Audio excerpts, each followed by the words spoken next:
So Black History Month is coming to an end, and I just want to say this. This has been one hell of a month. Like I said, man, in 2025 and 2026, we are seeing such a rise of normalized racism. I finally got my hands on the Malcolm X autobiography. I'm currently halfway through the book, but so many situations that he's talking about and he's bringing up are valid in 2026. Mind you, he's going through these things in the 1940s, the 50s, the 60s, and it still has relevance in 2026. Like, for example, I see this a lot with the raccoons. You know, that's why I call out these anti-black people so much. He stated how a lot of the black people, they'll get good jobs and then they'll just try to assimilate, and they think that white people view them the same way. This is still valid in 2026. Obviously, it's not all white people, but it is a good bit where we can talk about it. Recently, a white woman had these words to say about black people when she thought her mic was muted. Like they're too dumb to know they're in a bad school. I mean, apparently Martin Luther King said it. Like, if you train a black person well enough, they'll know to use the back. You don't have to tell them anymore. They just Allison Friedman. What you're saying is absolutely hearable here. You gotta stop. So they blurred her face in the Zoom call, but this is the woman that made those remarks. Allison Friedman. Like I said, bro, I appreciate bold racism. It's better to know that you don't like me. You know, I don't like this hidden dog whistle type of racism. Like, say that shit with your chest. First off, I want to point out, she's talking about somebody too dumb. You the dumb one, you forgot to mute your mic. But she was saying, if you train them long enough, they'll begin to go to the back or something like that, right? But this is just symbolic of what I see in society nowadays. We got all these black people giving out N-word passes.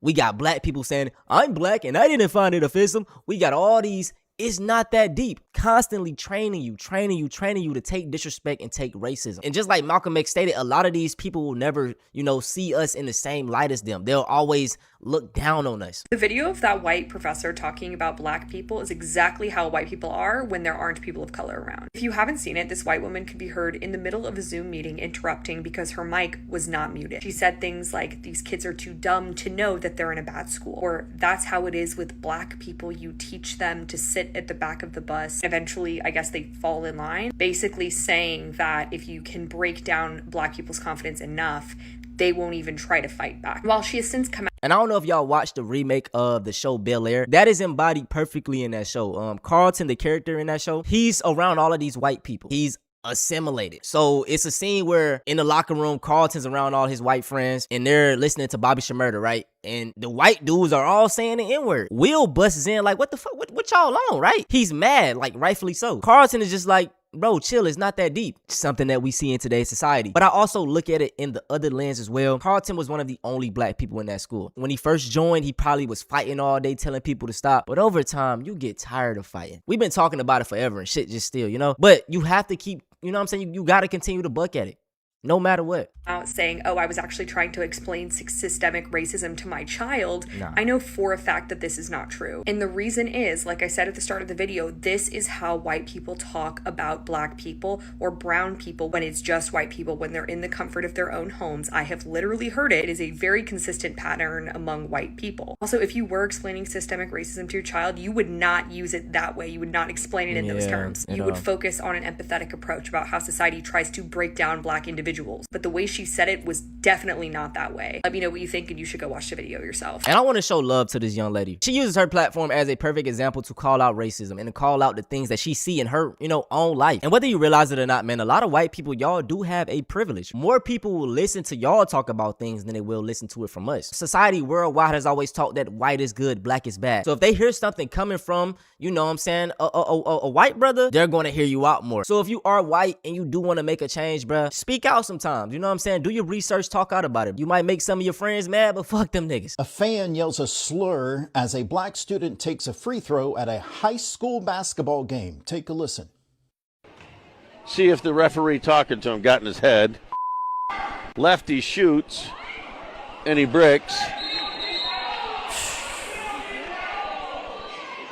That's sad, bro. Like, this is, it's really dumb.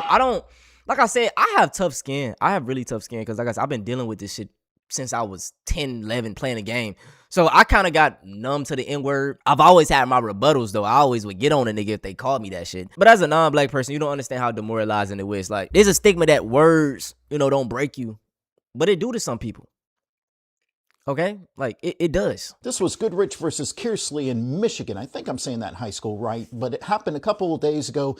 in Michigan, and the person who yelled the slur has been identified as a Goodrich student. Now, kudos to officials that were there, school officials from both sides. They immediately paused the game. They cleared the student section because the person who yelled it would not come forward. So they cleared the student section and was able to identify the student who yelled this during the game. Now, school officials say that that person, that student, has been disciplined, but they What do they not mean by elaborate discipline, though? on the extent of that punishment. Yeah. So another situation we're going to talk about is this whole subway queen incident. She was on the subway when an altercation sparked between her and a few black women. Apparently the black women were defending some guy that she was sitting next to, where she wouldn't move, where she buzzed her. I don't know the exact details, and it seems like no one does. The black women yelling at her, calling her a lot of names. And when the woman leaves the subway station and the doors are about to close on her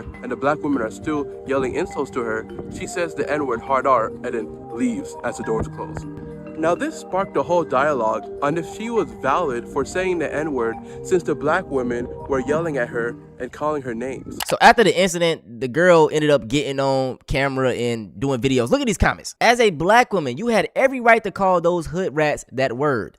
Hail to the subway queen. Whole time they're going to click on this page and it's not even a, this is not a black woman. This is not a black woman. This is not, yeah, they be lying. They be lying. And this is the thing, y'all. I love a friendly roast session, okay? It's nothing wrong with that. But what you realize is that a lot of these white people, they don't know how to roast without being racist. Insults are roasting to them. When it's like, come on, bro, that's lazy. And y'all, crazy thing is, man, look at this. She had a black boyfriend, or she was, you know, bouncing on black Diggy Lane. And we see this all the time. We'll see white women try to use the excuse of, oh, I talk to black dudes for them not being racist when they don't mean shit. Just because you talk to a black person don't mean you're not racist. But yeah, man, that's crazy. And as a whole, I am so proud of the way that black people handled the BAFTA situation. I want to state this, bro. We all understand that the man has Tourette's. He has a disability. But with that being the case, he should have apologized immediately. No matter if he did it on accident or not, he hurt people. I remember this one time I was pushing this cart in the store and I had my twins with me. And I still feel bad about doing this to this day, right? But I'm pushing the cart. My sons, they doing all type of dumb stuff, touching on everything. Boom, I hit a lady in the back of her heels. Oh my. Y'all know how that shit hurt. That shit hurt like crazy. It was an older white woman. When I tell you I felt so bad, I immediately, oh my God, I'm sorry. I'm so sorry. I'm so sorry. I was like, bro, like I hit her hard. I was like, ma'am, do you need anything? Do you need me to carry your groceries to the car? Like, I apologize. I felt so bad. She was like, no, and told me that she understood, right? And I just went on about my day. And just like I say, looking back, I still feel horrible about that situation. I brought that example up to say this. Even though I didn't mean to hit that lady with my cart, I still apologized and took full on responsibility. And what you got to understand is y'all have to stop telling black people how to feel about taking disrespect. We are the most disrespected group of people in the entire world. And I'm gonna give you some more information. At those BAFTA awards, they cut out Free Palestine and they cut out homophobic slurs. But they left in the N-word because they don't fucking respect us. And that shit has to end. I love how black people coming behind this situation. A lot of us are no longer tolerating disrespect. No homo. Like I said, bro, I am very comfortable with my sexuality. This young man is very handsome. Probably one of the most handsome men that I've ever came across. I'm gonna let him finish talking though. The abuse and the excuses that come behind this shit. What you will notice is that black people always have to be the bigger person. We always have to be understanding. We always gotta have nuance to things. No, fuck that. And I promise you, bro, we have to keep applying this pressure to every situation. When them folks disrespect the Jews, man, they get, you know what I'm saying? Business gets handled. That's how we have to be the same way, bro. Like, people have to stop disrespecting us, dog. He's speaking facts, but I want to talk about a specific comment I came across, man. Look. So, look, y'all, this Sergio dude, he commented on the video, and he put basically he's trying to be racist. This is Sergio, y'all, a Mexican with F ICE in his bio. Someone said, you're doing all of this while saying F ICE is crazy. So, you being racist to one group while trying to fight racism from another group is the most idiotic thing I've seen. And then they dropped a picture of this, which is facts. That's the end of this video though, man. I hope y'all enjoyed. All my black people, it's always that deep. Stop taking disrespect any form. Don't let these people make jokes around you. Don't let them think you one of the good ones. And stand on business, because every other group does it. No more talking though. If y'all want to see something similar to this, go check out White Supremacy Having a Problem.